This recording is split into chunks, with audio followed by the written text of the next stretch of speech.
¿Alguna vez se han preguntado cómo es que todo el caos de luces, de sonidos, de texturas que nos rodea se convierte en la realidad tan clara y ordenada que vivimos todos los días? Bueno, no es magia. Es un proceso increíble que sucede, ahora mismo, dentro de la mente. Vamos a meternos de lleno en ese viaje fascinante, desde el dato sensorial más básico hasta la construcción de nuestro mundo.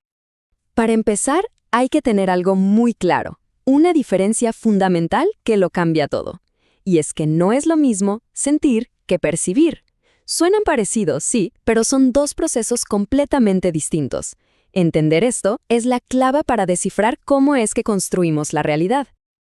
Piénsenlo así, la sensación es simplemente recolectar datos. Nuestros ojos, oídos y piel son como sensores que solo captan luz, vibraciones, presión, información en bruto. Pero la percepción, esa es la verdadera maravilla. Es el cerebro actuando como un artista que agarra todos esos datos sin sentido y los organiza para crear algo que reconocemos. Una cara, una canción, el viento en la piel.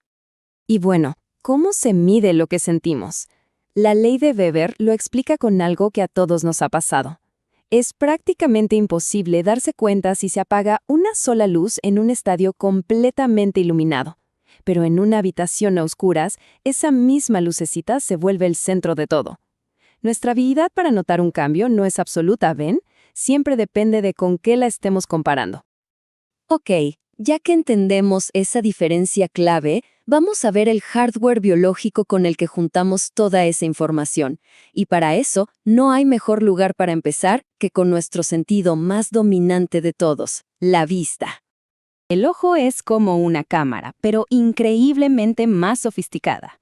La luz entra por la córnea, el cristalino le enfoca justo en la retina, que vendría a ser nuestro sensor biológico, y de ahí el nervio óptico funciona como un cable de alta velocidad que manda toda la información directo al cerebro. Y lo más loco es que todo este viaje ocurre en una milésima de segundo, sin que nos enteremos de nada. Ahora, dentro de la retina, es como si tuviéramos un equipo de especialistas. Por un lado están los bastones. Ellos son los expertos en la visión nocturna, muy sensibles a la luz y a la oscuridad, pero son daltónicos, no ven el color. Y por otro lado están los conos, que son los artistas, nos dan todo el mundo en tecnicolor, pero eso sí, necesitan buena luz para trabajar. Entonces, ¿cómo es que vemos millones de colores? Aquí la cosa se pone interesante. Hay dos teorías que juntas lo explican todo. La teoría tricromática nos dice que tenemos 3 tipos de conos, para el rojo, el verde y el azul, como en una pantalla. Pero eso no alcanza. La teoría del proceso oponente le agrega que las células se organizan en pares que compiten, como rojo contra verde. Por eso es que es imposible imaginarse un color rojo verdoso. Juntas, estas dos ideas nos muestran lo increíblemente complejo que es ver a color. Pasemos ahora al sonido. Es una reacción en cadena mecánica espectacular. Las ondas en el aire hacen vibrar el tímpano. 3 huesitos minúsculos amplifican esa vibración y mueven un líquido que a su vez estimula unas células nerviosas. Es alucinante pensar cómo una simple vibración en el aire se convierte en la emoción que nos da una canción o en el significado de una voz, todo dentro del cerebro. Y ojo, no se trata solo de ver y oír.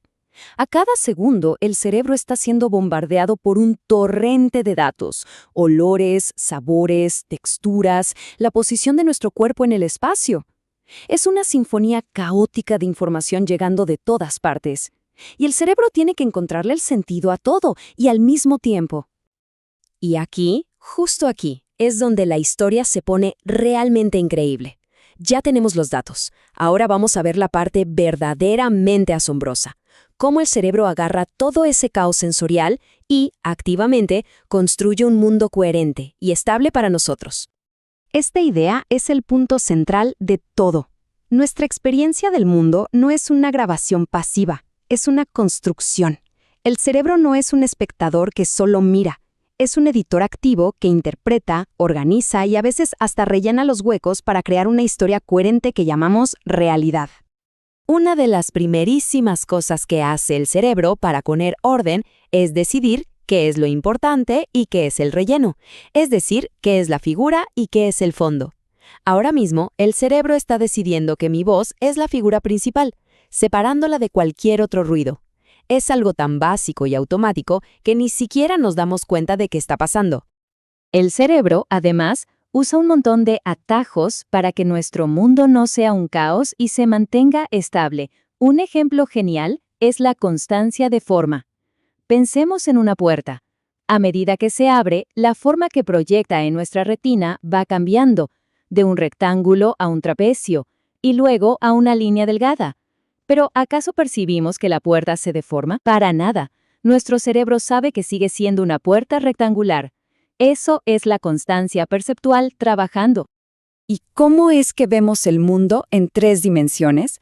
Bueno, el cerebro es un verdadero maestro ilusionista. Usa pistas que funcionan incluso con un solo ojo, que son los mismos trucos que usan los pintores para crear profundidad en un lienzo plano. Que los objetos lejanos se ven más pequeños o que las líneas paralelas parecen juntarse en el horizonte. Pero claro, tener 2 ojos nos da un superpoder. Cada ojo capta una imagen del mundo ligeramente diferente. El cerebro entonces fusiona esas 2 imágenes en un proceso llamado disparidad retiniana, y de esa fusión nace nuestra increíble y precisa percepción de la profundidad. Es básicamente nuestro sistema 3D personal integrado. Ahora bien, si el cerebro está construyendo nuestra realidad con todas estas reglas y atajos, ¿qué pasa cuando esas mismas reglas lo llevan a cometer un error? O mejor dicho, a una conclusión inesperada. Y esta pregunta nos abre la puerta al fascinante mundo de las ilusiones. Esos momentos en los que nuestros sentidos nos mandan una información, pero nuestro cerebro interpreta algo totalmente distinto. ¿Qué sucede cuando lo que vemos no corresponde con lo que realmente está allá afuera? Pero, lejos de ser un error del sistema, las ilusiones son una ventana increíble para entender cómo funciona el cerebro. Nos muestran, en vivo y en directo, las reglas y los atajos que usa todo el tiempo para darle sentido al mundo. Al engañar al sistema, podemos ver cómo funciona toda la maquinaria por dentro. Un ejemplo perfecto que seguro muchos conocen es el mareo por movimiento. Cuando se viaja en coche, los ojos le dicen al cerebro, oye, nos estamos moviendo a toda velocidad, pero el sistema vestibular, que es nuestro sensor de equilibrio en el oído, le dice, no, para nada, estamos sentados quietos. Es esa pelea, ese conflicto entre 2 sentidos, lo que crea esa horrible percepción del mareo. Bueno, después de todo este recorrido, es momento de juntar todas las piezas. ¿Cuál es la gran conclusión de este viaje que va desde un simple dato en bruto hasta la compleja percepción de la realidad? La idea más importante de todas es esta. El cerebro no es una cámara que graba pasivamente el mundo tal cual es. Es más bien un director de cine que toma los datos sensoriales crudos, los edita, les pone música y crea la película coherente y llena de significado que cada uno llama su realidad. Y esto nos deja con una última idea. Una para reflexionar. Si lo que experimentamos es una versión editada del mundo, una construida con las reglas y límites de nuestro cerebro, ¿qué partes de la realidad se estarán quedando fuera del montaje final? ¿Qué existe ahí afuera que nuestros sentidos simplemente no están preparados para captar?